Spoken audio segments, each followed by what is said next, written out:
In this episode of Brightbulb Learning Solutions, we are going to be getting started with Adobe Premiere.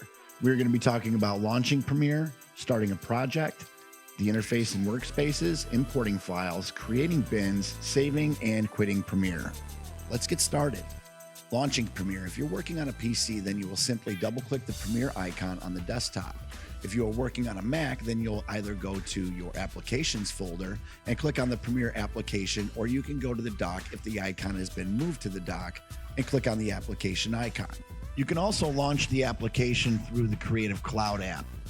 Once the application is launched, you will see the Premiere home window. This window will allow you to do things such as create a new project, open an existing project. It will also show you the most recent projects that you have worked on. This window can be turned off so that it doesn't appear on startup in the Premiere Preferences tab. If you choose to shut this off, then you will have to go up to File and Create New to begin a new project, or File Open to open an existing project. This will be the method used once you are in Premiere. So we're going to go ahead and click on the Create New Project from the home window. Once we click on New Project, the New Project window will pop up. Now there's a couple things to cover in this window before we begin. The first thing is we always want to name our project. One of the keys to being successful with this application is to be organized from the beginning to the end of the project. Although it has become pretty intuitive over the years, Premiere may still have problems keeping files connected when you're removing or renaming files after they have been imported into the project. So we're going to go ahead and name this project simply Getting Started. The next thing we are going to move on to is where we are going to save this project. Right here, we have something called location. Right now it is telling me where this is going to save. If I want to change that, I'll click on Browse, and then through a Finder window, I will choose the new destination. I'm going to go ahead and click New Folder actually, so I keep all these assets for this tutorial together. So I'm going to click on New Folder, and I'm going to create a folder and call it Getting Started. The rest of these settings I'm just going to leave as is. Scratch disks, same as project, just going to leave these as is so everything stays organized, and then I'm simply just going to press OK. By default, the workspace is going to be in learning mode. You could click on these presets at the top of the workspace to change your workspace to these preset workspaces. There's learning, assembly, editing, color, effects, audio, graphics, and libraries. We're going to go ahead and click on the editing workspace. Now I'd like to take a couple seconds to explain what each of the main windows are and their function. Now there are a ton of different windows in Premiere and they all serve a purpose. However, we are only just getting started, so let's focus on the main windows for now. I'll start with the project window. This window is where you store and organize all of the digital content in your project. Once we import some files, we can take a closer look at staying organized. Next is the source window. This is where you can choose what portion of the media you want to use in the project. You can select in and out points for the media and more. We'll get more into that as well once we get some media into the project. Next up is the program window. This is where you see the playback of your project. Next is the sequence window or the timeline of the project. This is where you actually build the edit that's taking place, or this is where you build your project. So go back to the program window. This is where you watch what you've built in the sequence window. Then we have two smaller windows. We have the audio meters for the overall level of the project. Remember, a good rule of thumb is to average around -12 decibels for your project's overall level. I'll cover audio levels more in depth in a future episode. And finally, we have the tool window. This window is small and doesn't take up too much real estate. I'm going to be talking a lot about shortcuts. I'm going to do an episode strictly on shortcuts, but this toolbox, having it up, it doesn't take a whole lot of room, and it's always nice in case you forget a shortcut, but we'll mainly be using the keyboard to select the tools that we use when we edit. Okay, so now I'd like to take a few seconds to show you how to rearrange your windows. Okay, I'm going to grab it here where it says project, and you see I move it up and I put it next to the other window. So now I have my project window up top. My source is in the middle, and then I have my program window where it was before. Now all these other windows down here, I'm just going to close these. Now here's one that I need, effects. I'm gonna take that and I'm gonna drop that up on top. You see when I drop it in the middle, it will combine those windows. I'm gonna close markers, I'm gonna close history. Now I'm gonna take my toolbox, I'm gonna move it over to the side, and you can see I drop it next to it. And now I'm gonna move these two windows over, my audio meters, and I'm gonna move over my toolbox. Now you can see I have a lot more room to work inside my sequence. Now I'm gonna go to the top where it says window, and I'm gonna choose workspaces, and then I'm going to save new workspace. And I'm gonna go ahead and I'm gonna call this my layout or my workspace. Hit OK. And now I have a preset workspace with my other preset workspaces. If I was to accidentally click one of these presets at the top, I could always just go back to clicking on my layout or my workspace, and it will reset the windows back to the way that I have them arranged.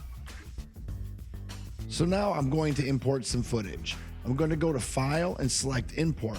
However, the shortcut Command-I or Control-I on Windows is a much more efficient way.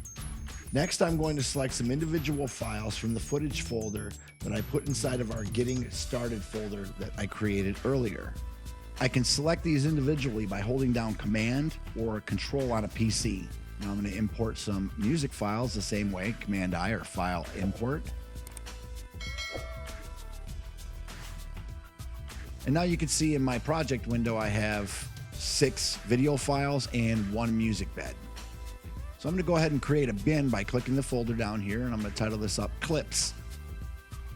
And then what I'm gonna do is I'm gonna add my clips to this bin. Okay, I'm gonna create another bin for my music, and we'll just title this up Music. And then we will move that clip into that bin as well. Now I have 2 different bins. If I double click, it will open the bin into an individual tab up here. Or I could change it to list view. I prefer to have it on list view. And you can see all the different information that I can see in this window. I can see frame rates, I can see durations. I can also see this information down here, which is really important. And this is gonna show the video info, or it's gonna show me the size of my frames. So I'm gonna go ahead and delete these. And I wanna show you a different way to import. So I'm gonna go File, Import, or Command-I, Control-I on a PC. And I am going to select the whole folder that contains all of my footage. Now, when I import this folder, you'll see that the clips automatically come in a bin. Now I'm all binned up, all of my clips. If I change my view, you can see it's now in its own bin. And now I've imported all of the clips. So that is 2 different methods to import your footage.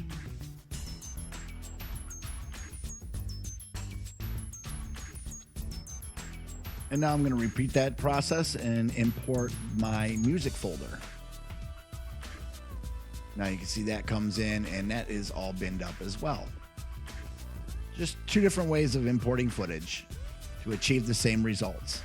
Now I'd like to discuss the source window. I'm going to take any clip from my project window and double click it. As you can see, it loads into the source window. I can scrub through it, and I can take a look at what this clip consists of. I can preview my clips. I can also find other information like the clip's total duration. I can play it by hitting this button or the space bar. I can stop it.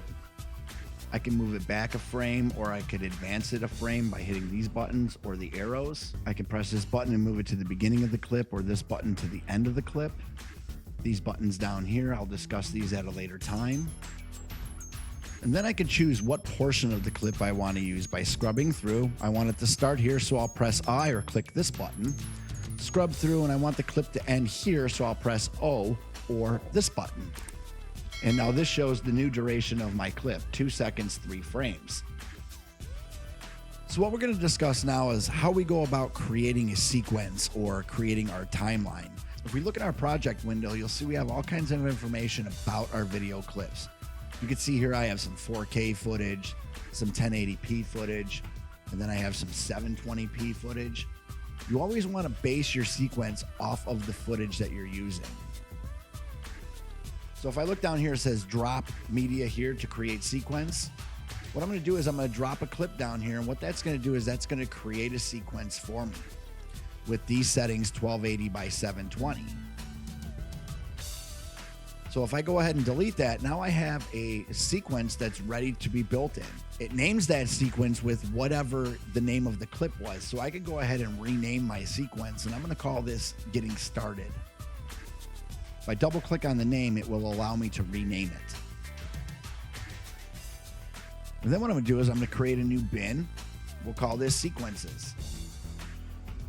And then I'm going to take that sequence and I'm just going to drag it and drop it into that bin so it stays nice and organized.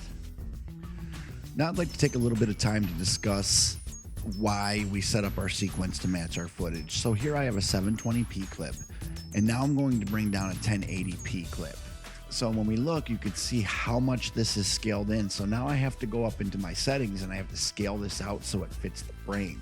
I will be discussing all the settings in this window in a mini episode. Shorten this up a little bit. Now I'm going to bring in a 4K clip. And you're really going to see how far this one has to be scaled out.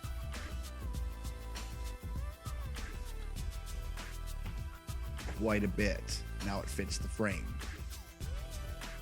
So when I do this, I have different frame rates going on in the same sequence. It's going to play back really kind of sketchy. So we're just going to go ahead and select all these clips and then delete them. Now I want to show you what happens if we go the opposite. When I already have a sequence created, if I take the clip and drag it and drop it on this button, it'll create a sequence based on that clip. So here we have a 4K clip. Now I'm going to drop a 720 clip, and look at how small this is inside of our frame compared to our 4K clip. So now I'm going to have to go in and scale this clip up so that it fits the frame. I'm going to have to scale up all the way to like 323%, something like that. And I lose a ton of quality. So back to what we were saying, keep your sequence to match your clips. Okay, the last thing we're going to move into is saving our project and quitting Premiere. So now I'm ready to save my project. It's as easy as going up to File, Save, or pressing Command S or Control S on the keyboard. And then I'm going to go up to where it says Premiere Pro and click Quit Premiere Pro. It's as simple as that. In the next episode, we're going to start talking about bringing clips into our sequence and starting to build a project that makes sense. We'll see you in the next episode.